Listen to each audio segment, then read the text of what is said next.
Nah, di sini adalah ya dia memanfaatkan dari P value tadi ya. Ya, bahasanya agak beda dengan yang di tabel ya. Ya, di sini alternatif hipotesisnya ya, H1-nya dia pakai true mean is not equal dari 15. Kemudian ini juga alternatif hipotesisnya adalah true mean is not equal dari 10. Yang dilihat kalau begini gampangnya adalah P value ya. Yang pertama adalah statement kalian ini ya. Statement yang kemudian yang kedua adalah P value ya. Ya, P value. Ya, lihatnya ini aja ya. Patokannya adalah dua ini.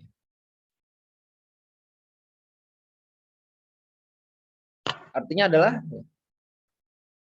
kalau P value-nya itu kalau pakai tes yang ini ya, kalau P value-nya itu lebih kecil dari 0,05 ya, lebih kecil daripada taraf signifikansi ya, atau derajat tingkat kepercayaan ya, maka statement yang kamu tulis ini ditolak. Gitu ya. Kalau ini dia lebih kecil dari 0,05, maka statement yang kamu tulis ini tertolak. Kalau dia tidak lebih kecil dari 0,05, maka statement ini benar. Gitu ya. Contoh ini juga ya.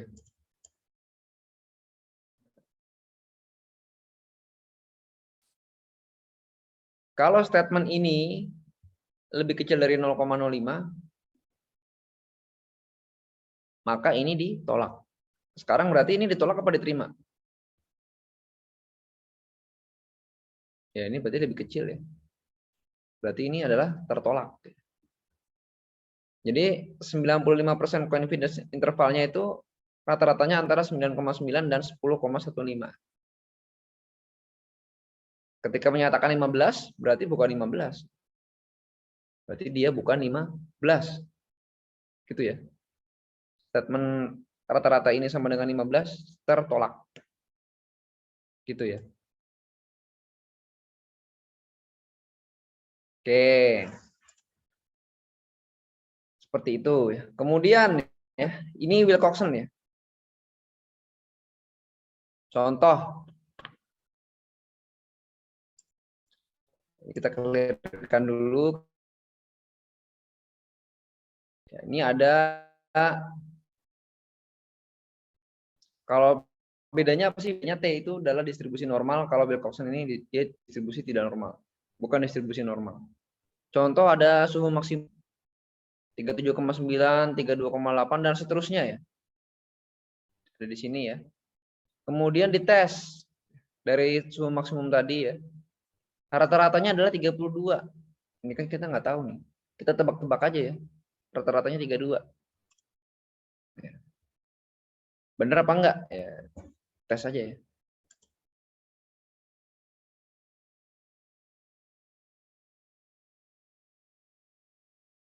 Tes. Di sini P value-nya sama dengan 0,02.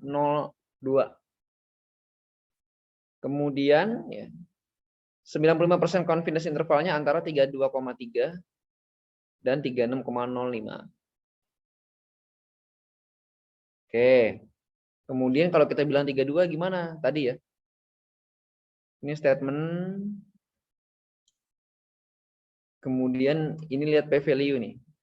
Kalau P value-nya kurang dari 0,05, artinya statement yang ini ditolak. Benar itu adalah 32,3 sampai dengan 3,05. Nah, kira-kira gitu ya. Sambil dipahami lagi ya.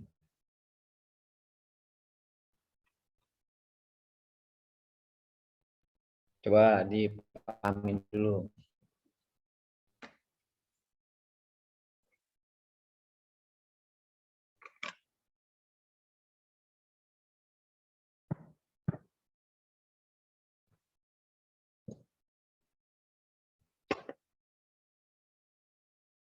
Oke. Ya, jadi yang ditulis di sini adalah si H0-nya itu ya. Statement kita itu. Ini beda dengan cara mengambil yang dihitung. Karena ini kan dia kan komputer ya. Ya bawaan dari softwarenya settingannya udah begitu ya. Lagi contoh ya. Jumlah pasien. Ini ada jumlah pasien. Sekian. Nah, kemudian mau ngetes, rata-rata pasiennya 5. Kita main ngomong aja gitu ya. Dites. Jumlah pasien ya. P-value-nya 0,8639. Sama intervalnya 3,0 sampai 7,5. Bilang rata-ratanya 5. Ya kalau kita lihat di sini masih masuk. Kemudian kita lihat di sini juga. Kita lihat statement sama P-value-nya. P-value-nya itu tidak kurang dari 0,05. Tidak kurang dari 0,05. Berarti kalau tidak kurang dari 0,05, hipotesis H0 ini tidak dapat ditolak, berarti diterima. Ya betul. Rata-ratanya adalah 5. Gitu ya.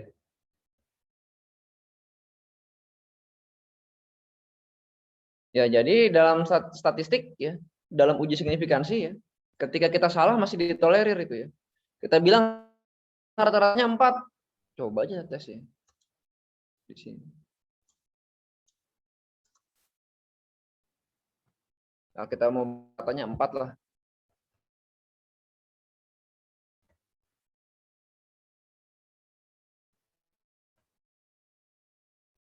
Masih bisa. Tapi kalau kita bilang rata-ratanya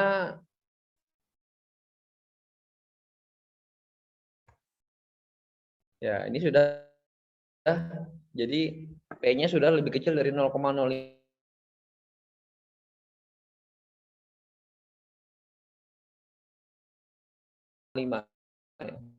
Jadi yang ini ditolak. Yang diterima, apa yang diterima adalah ya. Jadi gitu ya. Jadi yang dilihat P-value ya. P-value dilihat, kemudian statement yang kalian ketik itu dilihat. Dan kalau masih kurang yakin, ini ada confidence interval.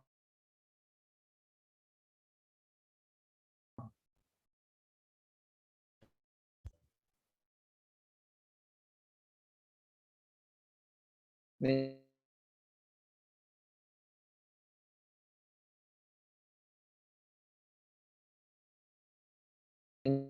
juga perlu dilihat. Kalau masih mau memastikan.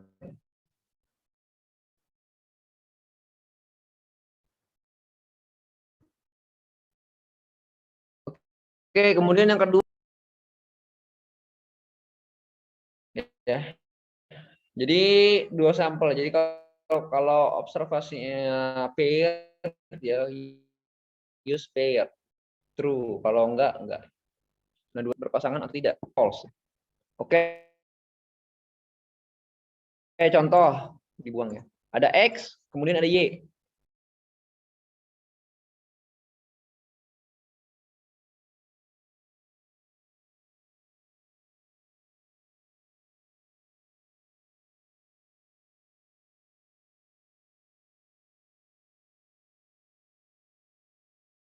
H0-nya apa? H1-nya sudah ditentukan nih, alternatif.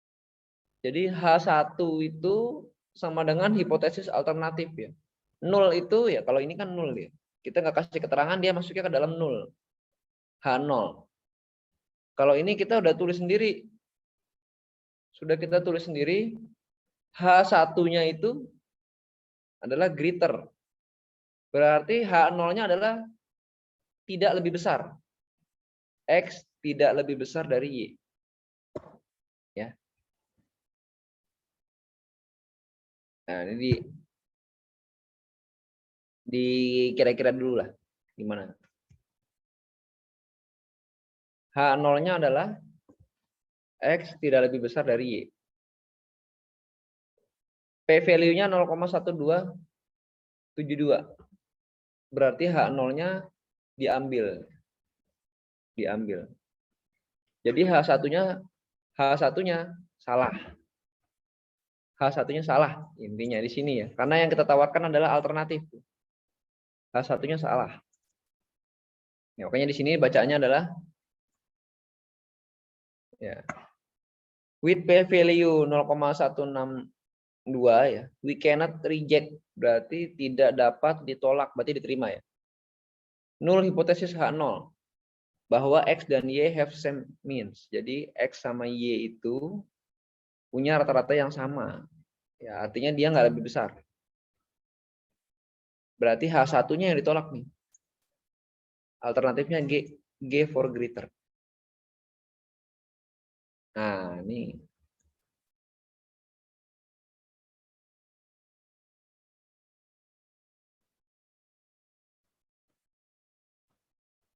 bisa nggak ya alternatifnya?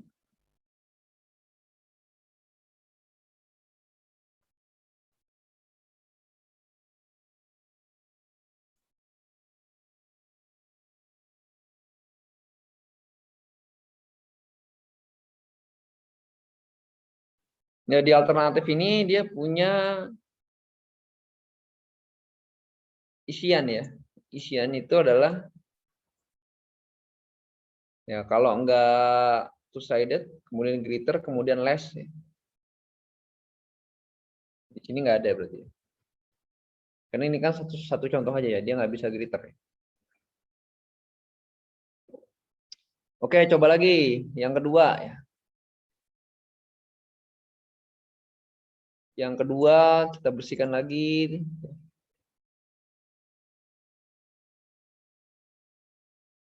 Oh, salah ya.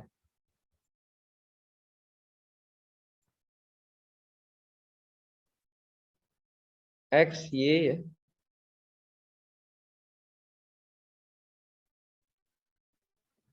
Apa-apa ya. Kita tidak ngasih apa-apa di sini ya.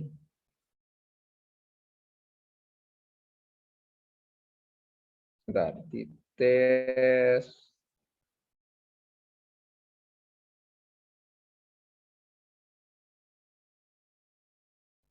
Oke, dites X, Y. Alternatif hipotesisnya adalah ya ini H1 ya. Di sini kan kita kan nggak tahu nih ini H0-nya apa kalau kayak nulis kayak gini doang.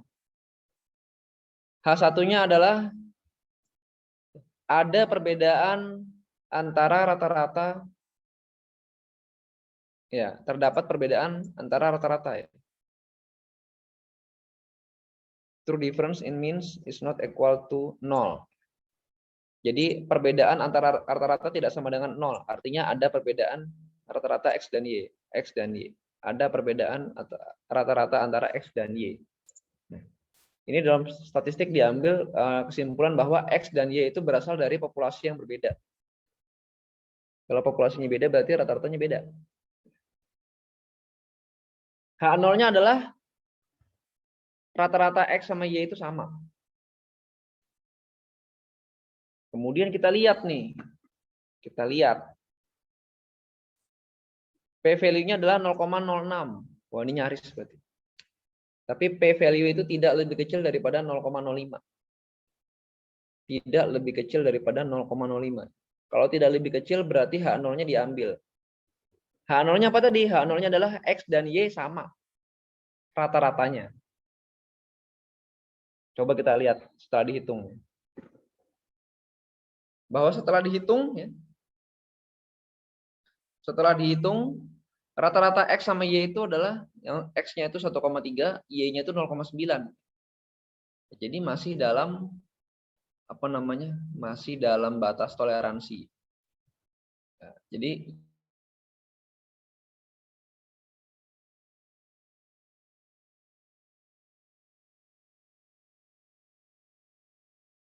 datanya tidak independen.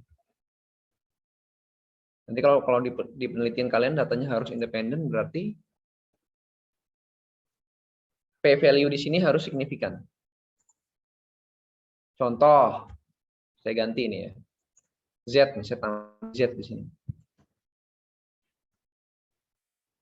Saya tambahin Z. Z itu bilangannya, carilah yang gede-gede ya. Bilangannya 1500, kemudian 1365, kemudian 1243, 1, 2, 3, 4, 5. Tambah lagi ya 1143, 1036. Ya, kita akan bandingkan ya.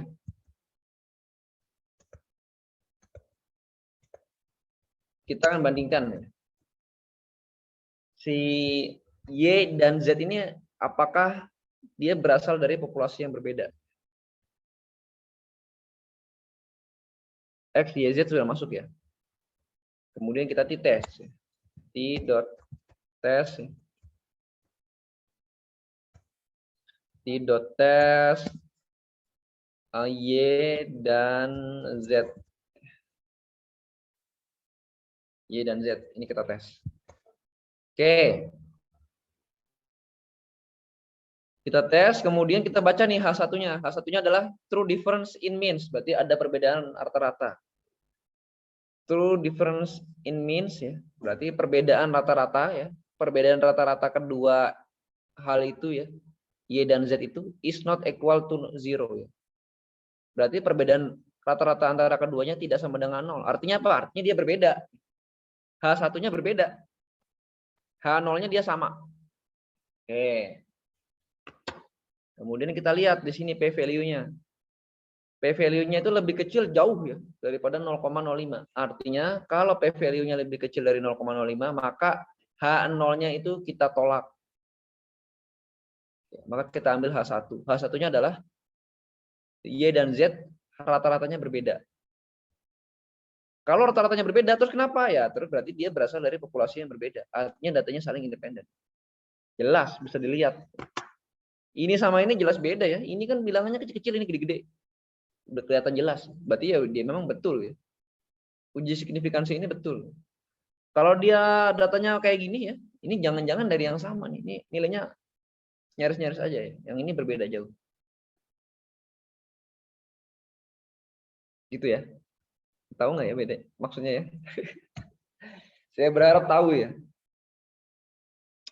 Saya berharap tahu.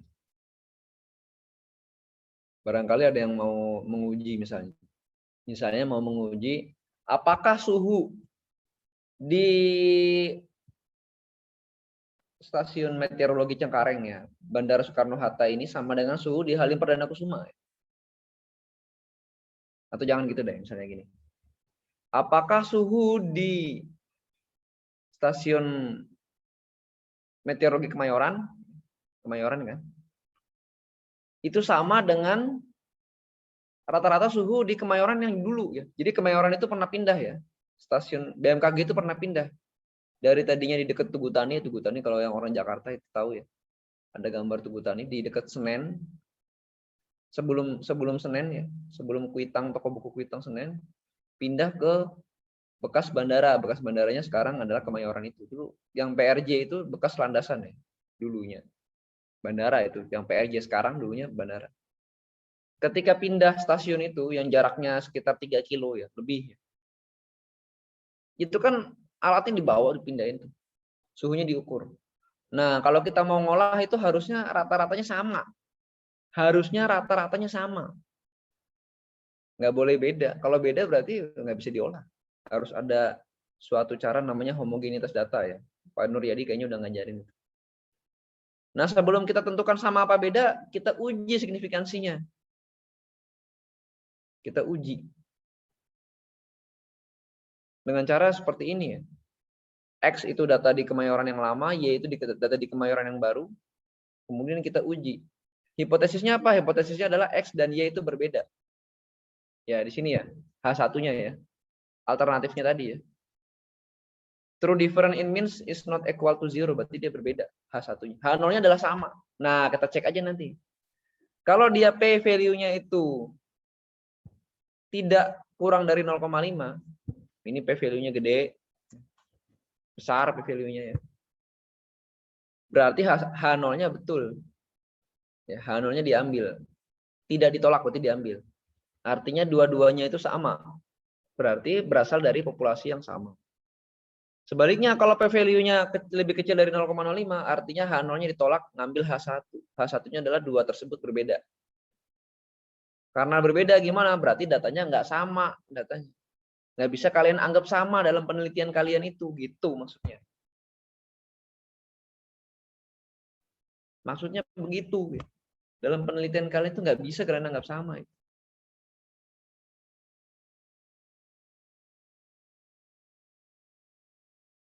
Gitu. Karena dua yang dibandingkan ini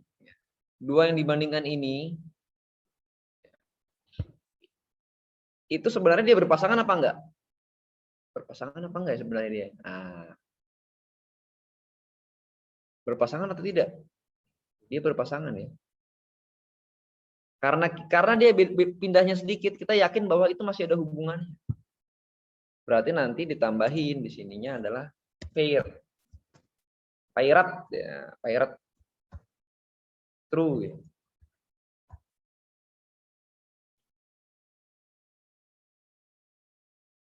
Pair true, pair.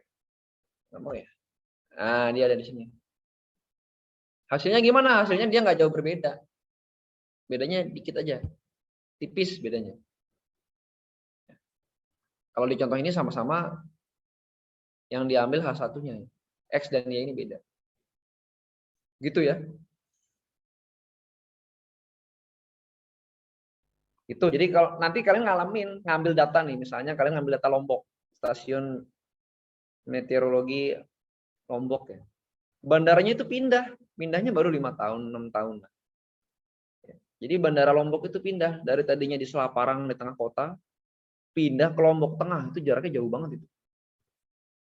Sekitar 45 kilo. 45 km.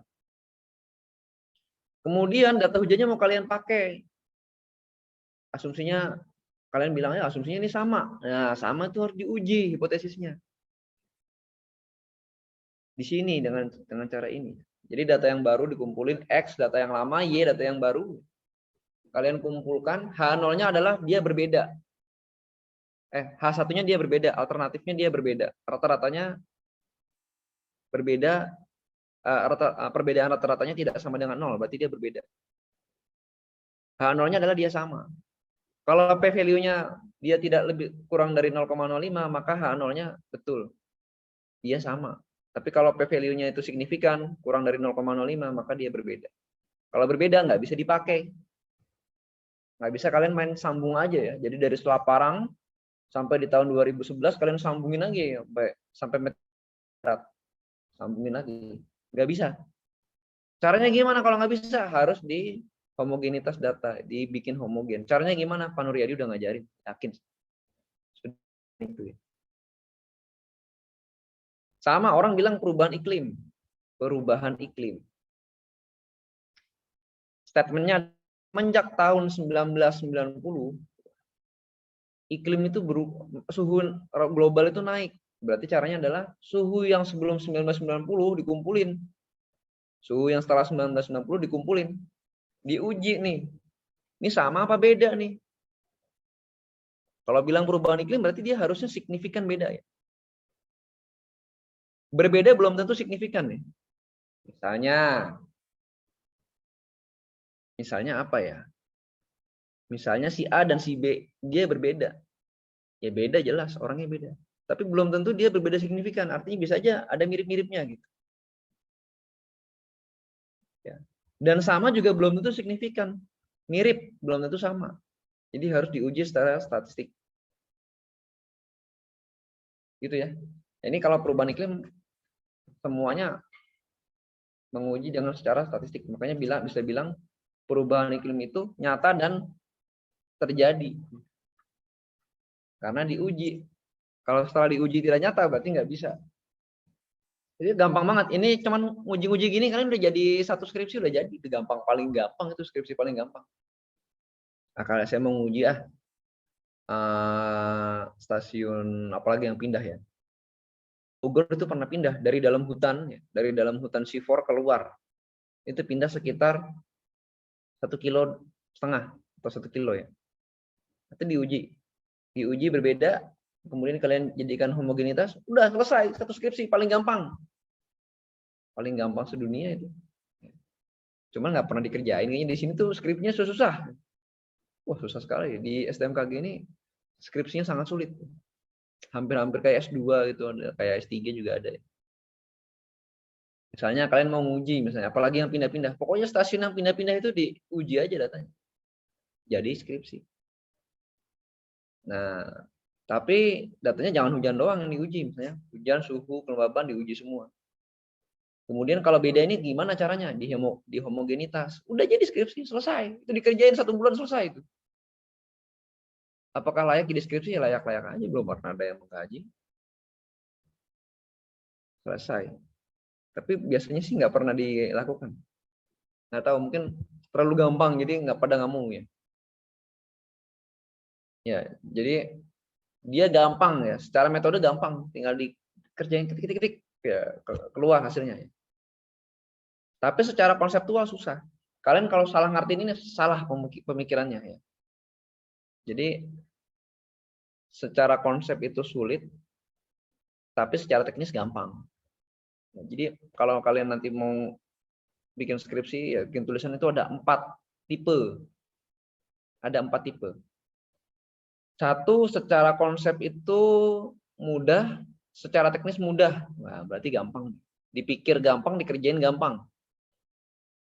2, secara konsep itu mudah, secara teknis itu sulit. Misalnya dipikirnya gampang, tapi datanya banyak nih, jutaan datanya.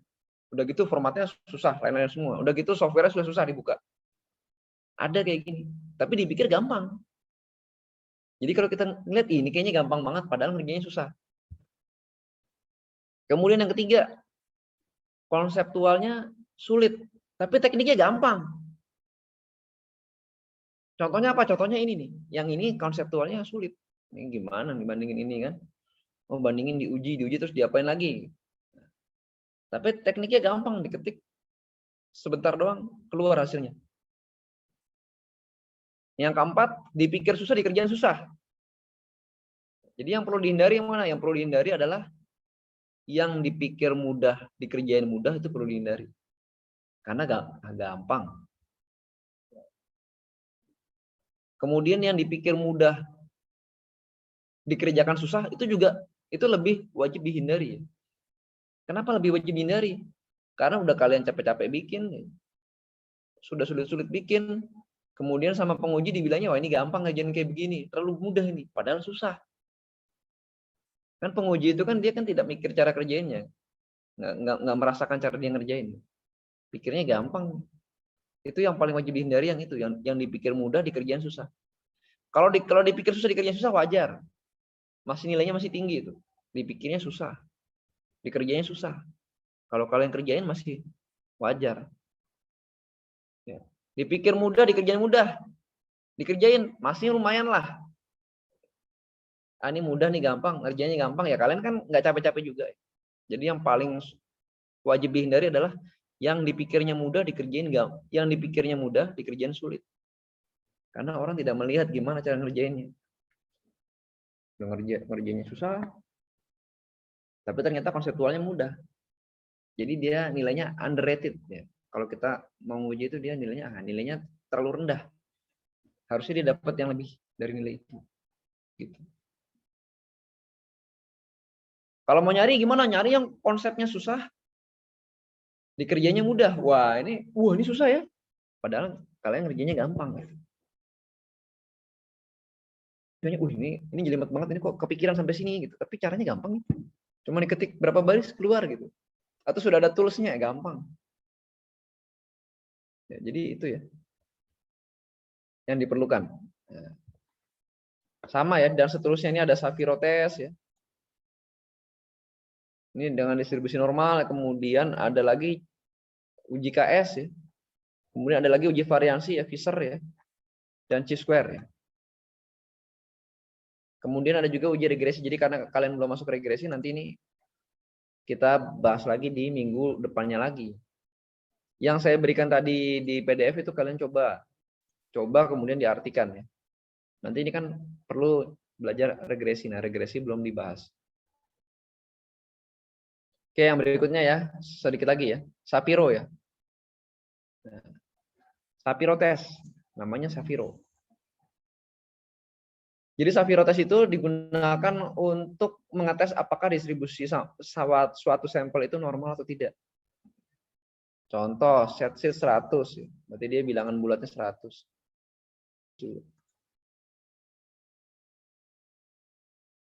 Kemudian kita ambil distribusi normal. Ya, ini memang dibikin untuk normal ya. Maksudnya ini memang sengaja ngambil distribusi normal ya. Angkanya ada 100 datum, rata-rata 5, standar deviasi 1. Kemudian kita tes. Tes apakah dia itu distribusinya normal. Dites. Nah,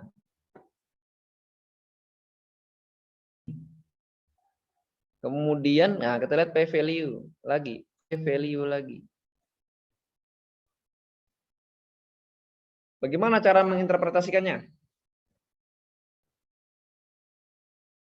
Ya, karena P value-nya adalah tidak lebih kecil daripada 0,5, ya, maka H0-nya itu adalah yang kita tulis tuh.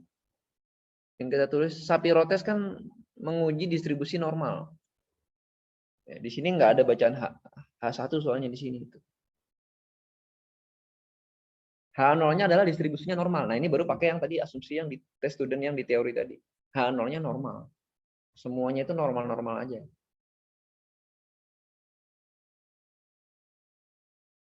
Kita tesnya tidak lebih kecil dari 0,05. Berarti H0-nya itu tidak dapat ditolak, berarti tidak diterima. Datanya normal. Dan memang kita bikinnya datanya normal ya dari sini.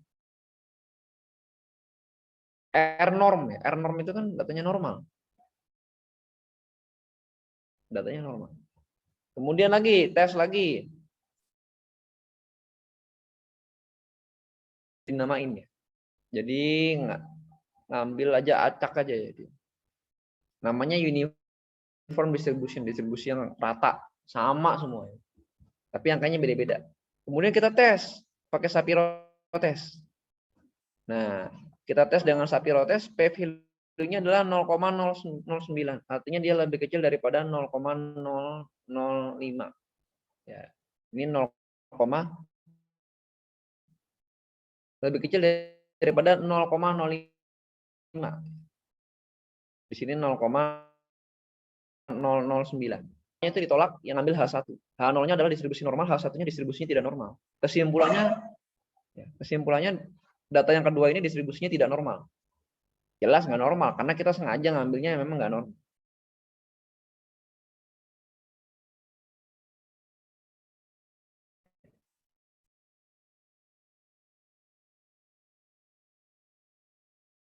Kemudian ya, ini ada contohnya ya. Nanti saya cari datanya dulu nih. Datanya apa nih? CH Jakarta. Masih ada nggak ya? Datanya CH Jakarta. Nah, ini saya kasih data curah hujan di Jakarta ya.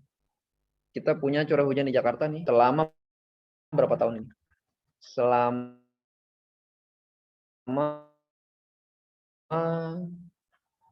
81 sampai 2010, 40 tahun ya, 30 tahun. Oke, 30 tahun. Mencoba mempraktekkan.